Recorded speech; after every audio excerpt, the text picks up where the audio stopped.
True Story. Jangan lupa like and subscribe.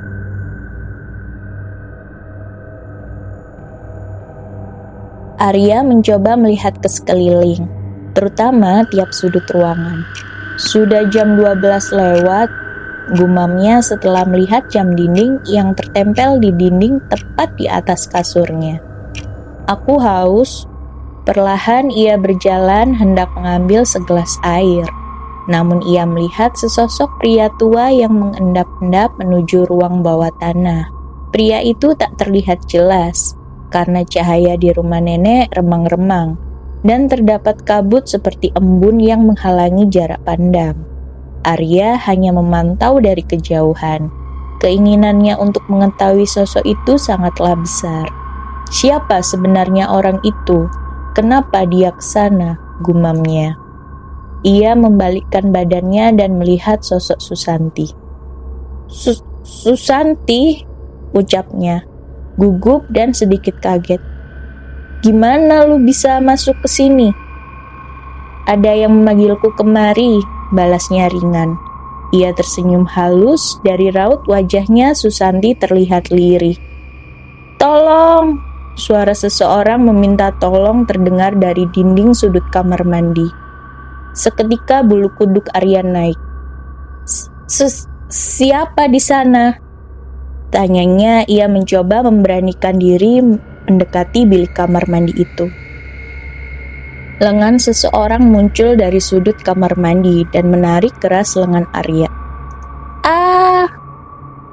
Di sebuah dunia lain yang entah apa nama tempat itu, di sana Arya melihat sosok Susanti yang terbaring lemah di dalam peti kaca dan melihat beberapa orang lainnya.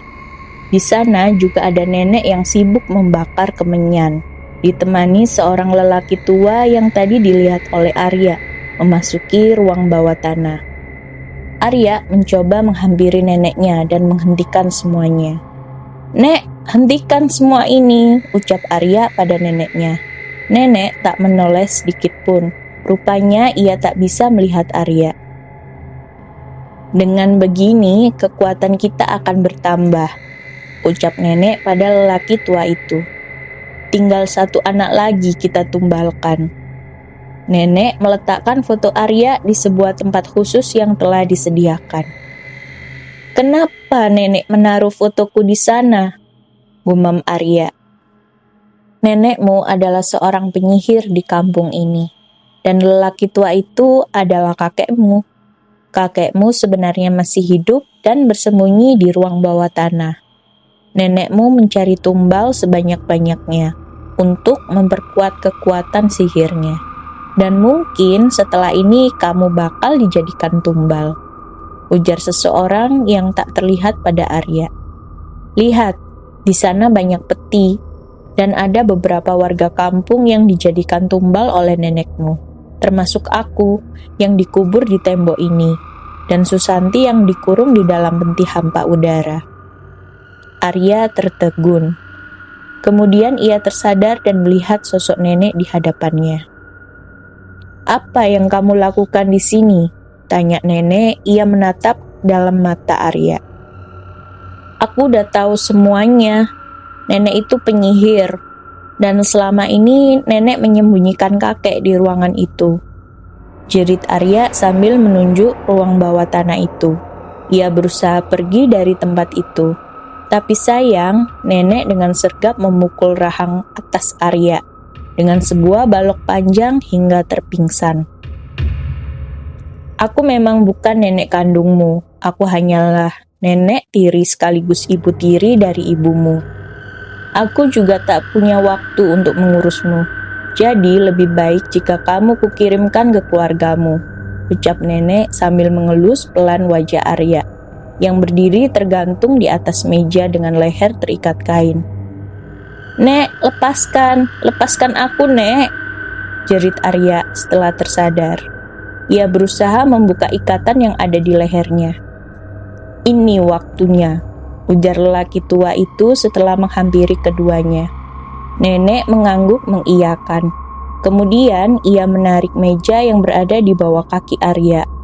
dan nenek beserta lelaki tua itu menyaksikan dengan bangga. Ya, inilah yang selama ini kutunggu, cucu tiriku.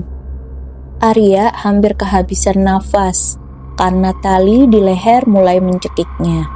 Tiba-tiba muncul percikan api dari sebuah peti. Api itu besar dan semakin membesar dan merambat ke tubuh lelaki itu. "Ah, tidak!" jerit lelaki tua itu. "Istriku, cepat bunuh dia."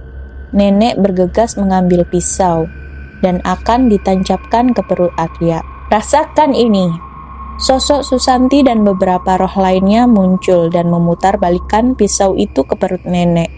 Akhirnya pisau itu menancap di perut nenek, dan tali yang mengikat leher Arya terpotong dengan sendirinya. Arya segera berlari keluar sejauh-jauhnya.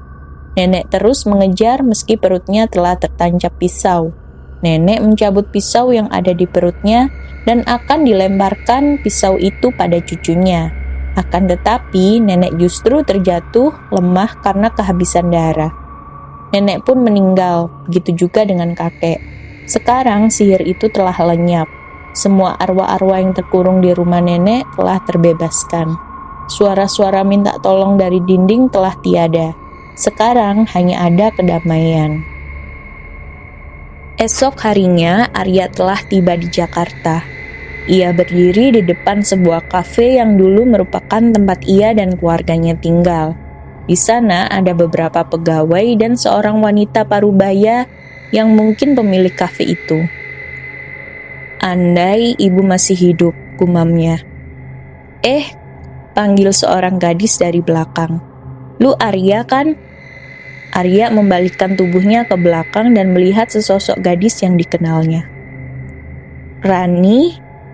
Ini beneran lu?"